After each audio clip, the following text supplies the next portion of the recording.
नमस्कार, आप देख रहे हैं दैनिक राष्ट्रीय हित का डिजिटल यूट्यूब चैनल और मैं हूं आपके साथ आपका होस्ट, आपका दोस्त साद सिद्दीकी। पेश है देश और प्रदेश की खास खबरें। 2028 सिंहस्थ को लेकर स्वच्छता और कचरा प्रबंधन के नए मॉडल के रूप में विकसित करने के लिए उज्जैन में तैयारियां शुरू हो गई हैं। केंद्रीय ऊर्जा एवं आवास शहरी कार्य मंत्री मनोहर लाल खट्टर ने इससे पहले उज्जैन में राज्य स्तरीय समीक्षा बैठक में कहा है कि सिंहस्थ का आयोजन जीरो वेस्ट मैनेजमेंट की अवधारणा के साथ किया जाएगा। उन्होंने इसके लिए जरूरी व्यवस्थाओं पर चर्चा भी की है। वहीं इस दौरान मध्य प्रदेश के मुख्यमंत्री डॉक्टर मोहन यादव ने कहा कि विकास के क्रम में उज्जैन इंदौर ग्रीनफील्ड 4 लेन परियोजना का भूमि पूजन भी होने जा रहा है।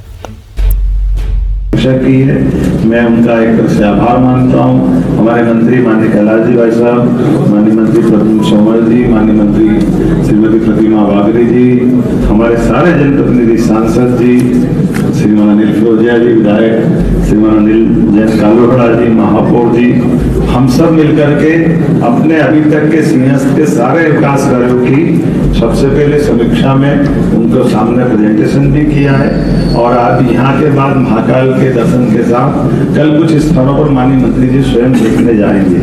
उल्लेखनीय है कि मेट्रोपॉलिटन जो हमने कंसेप्ट को अमली जामा पहनाया है, उसके एक नए रोड का भूमि पूजन भी आपके माध्यम से कल वो सौगात मिलेगी। मैं उम्मीद करूंगा विकास का ये कारवां यशस्वी प्रधानमंत्री के नेतृत्व में जब देश आगे बढ़ रहा तो मध्य प्रदेश सरकार भी कदम से कदम मिलाकर सभी विभागों के साथ आगे बढ़ रही है। उसमें एक खासकर मैंने माननीय मंत्री जी को स्मरण कराया, मुझे लगता मध्य प्रदेश कांग्रेस अध्यक्ष जीतू पटवारी ने भोपाल में आयोजित एक प्रेस वार्ता में आदिवासियों के शोषण को लेकर प्रदेश की भाजपा सरकार पर कई गंभीर आरोप लगाए हैं। उन्होंने कहा है कि नियमानुसार मध्य प्रदेश में आदिवासी भूमि का गैर आदिवासियों को हस्तांतरण सक्षम अधिकारी की अनुमति के बिना नहीं हो सकता। इसके बावजूद बड़ी संख्या में जमीनों के सौदे किए गए हैं। मध्य प्रदेश में भाजपा नेताओं और उनके संरक्षित उद्योगपतियों द्वारा आदिवासियों की लगभग 1,26,000 हेक्टेयर भूमि खरीदी गई है, ऐसा वे आरोप लगा रहे हैं। कांग्रेस पार्टी की सरकार बनने पर इन सभी भूमि सौदों को निष्पक्ष जांच कराई जाएगी और जहां कहीं भी अनियमितता या अवैध तरीकों से भूमि हस्तांतरण पाया जाएगा उसके लिए त्वरित कार्रवाई कर निरस्तीकरण भी किया जाएगी, ऐसा उन्होंने संदेश इस प्रेस वार्ता के माध्यम से दिया है। आइए सुनते हैं वे क्या कह रहे हैं। बताना चाहता हूँ आदरणीय राष्ट्रपति जी को मीडिया के माध्यम से कि मध्य प्रदेश ऐसा राज्य है जहाँ पर 1,53 लाख आदिवासी परिवार के लोग रहते हैं। जो कानून है वो ये कहता है कि आदिवासी की जमीन किसी भी प्रकार से अन्य समाज के लोग, अन्य वर्ग के लोग नहीं खरीद सकते हैं और जब खरीदेंगे तो सरकार की अनुमति लेनी पड़ेगी। 1,26,000 हेक्टेयर जमीन, लगभग 3 लाख एकड़ जमीन पिछले 7-8 साल में बिकी है आदिवासियों की पूरे मध्य प्रदेश में। और ये डेटा है, प्रश्न है, उत्तर है ये विधानसभा का। और खरीदी किसने?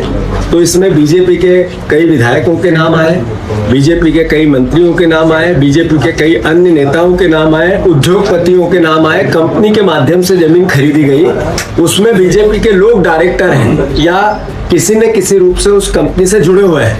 ऐसी लगभग 1,26,000 हेक्टेयर जमीन राष्ट्रपति महोदय इस मध्य प्रदेश में बिकी है और इसकी अनुमति सरकार ने दी है।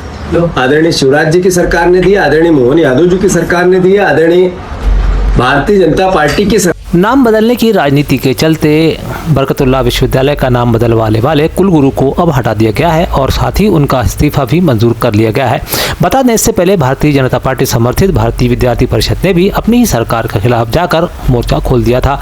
अब कहा जा रहा है कि अब कुलगुरु खुद घेरे में आ गए हैं। कहा तो यहाँ तक भी जा रहा है कि अपनी असफलताओं और भ्रष्टाचार के आरोपों से ध्यान बटाने के लिए BU के नाम बदलने का प्रस्ताव पारित करवाने वाले कुलगुरु प्रोफेसर सुरेश कुमार जैन को यूनिवर्सिटी से हटा दिया गया है। उन्होंने अपना इस्तीफा राज्यपाल के समक्ष प्रस्तुत किया, जिसे मंजूर कर लिया गया है। प्रदेश के लिए एक अच्छी खबर भी है। नागरिक सेवाओं को तेज, पारदर्शी और अधिक प्रभावी बनाने की दिशा में मध्य प्रदेश पुलिस को एक बार फिर राष्ट्रीय स्तर पर बड़ी उपलब्धि हासिल हुई है।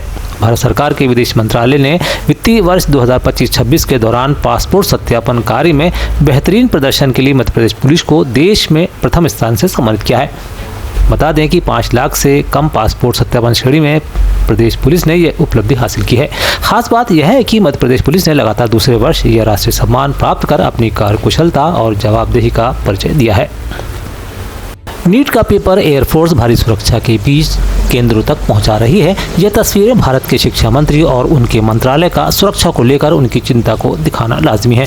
ऐसे में 21 जून को होने जा रही नीट यूजी की पुनर्परीक्षा से पहले उस वक्त हड़कंप मच गया जब नागपुर के एक छात्र को भारत की जगह सीधे विदेश यानी अबू धाबी में परीक्षा केंद्र अलॉट कर दिया गया। इस गंभीर लापरवाही पर लोकसभा में नेता प्रतिपक्ष राहुल गांधी ने बेहद तीखी प्रतिक्रिया दिया और एनटीए के सिस्टम पर एक बार फिर सवाल खड़े किए हैं। हालांकि सोशल मीडिया पर मुद्दा उठने के बाद मामला संज्ञान में आते ही एनटीए ने तत्काल एक्शन लिया। ताज़ा जानकारी के मुताबिक एनटीए अगले कुछ घंटों में वेरिफिकेशन प्रक्रिया पूरी होने के बाद छात्र को नागपुर में ही केंद्र आवंटित करने जा रहा है। मध्य प्रदेश में भ्रष्टाचार के खिलाफ चल रही कार्रवाई के बीच अनूपपुर जिले में आर्थिक अपराध प्रकोष्ठ EOW रीवा ने बड़ी सफलता हासिल की है। लोक स्वास्थ्य यांत्रिकी यानी PHE विभाग के प्रभारी कार्यपाली यंत्री AK शाह को 30,000 रुपए की रिश्वत लेते हुए रंगे हाथों गिरफ्तार किया गया है। यह कार्रवाई शुक्रवार को अनूपपुर के स्मार्ट सिटी क्षेत्र स्थित उनके निजी निवास पर की गई, जिससे विभागीय और प्रशासनिक हलकों में खलबली मच गई। इंदौर के विजयनगर इलाके में एक निर्माणाधीन मेट्रो स्टेशन से मलबा नीचे से गुजर रही एक BMW कार पर गिरने से वह क्षतिग्रस्त हो गई है। कार की छत और ऊपरी हिस्से को भारी नुकसान हुआ, हालांकि कार सवार बाल बच गया है। यह घटना विजयनगर मेट्रो स्टेशन के पास की है। मलबे के गिरने से कार की छत और बोनट को भारी नुकसान पहुंचा। उधर कार चालक जोशी ने निर्माण एजेंसी पर गंभीर आरोप लगाए हैं। फिलहाल सहायता के लिए बाहर लगा रहा हूँ। मैं अभी FIR करने जाने वाला हूँ विजयनगर पुलिस स्टेशन से, क्योंकि ये लोग कोई भी बात सुनने को रेडी नहीं है। जो सहायता की जा सकती है मैं आपसे चाहता हूँ कि मेरी सहायता